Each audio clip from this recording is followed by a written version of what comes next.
2025 Nissan key fob. This is how you open it to replace the battery. There's a button right here on the back that we're going to slide to the right with our thumb. Okay, then we can remove the door key. Now with the door key removed, you're going to get a small flathead screwdriver, and there's some slots right here on the corners, or this silver and this black meat.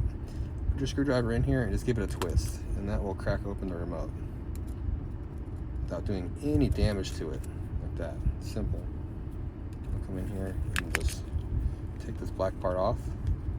The black part is actually the part that holds the battery. And get our screwdriver. There's a little slot right here, and this will just pretty much come out super easy. Battery size is a CR2032.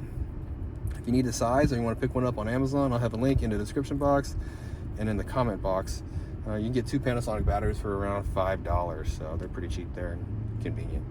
All right, so you see a positive sign right here. We're just going to press it down in here, face down, pretend like this is the new battery, and then we'll get our cover starting at the top, work our way down, just snap it back together. It should snap pretty easily, and door key goes back in, and we're all done. Well, I hope the video was helpful, and if it was, really appreciate it if you could hit the subscribe button. That helps out so much, and hit the like button for me, and leave me a comment. Would be really nice. Thank you.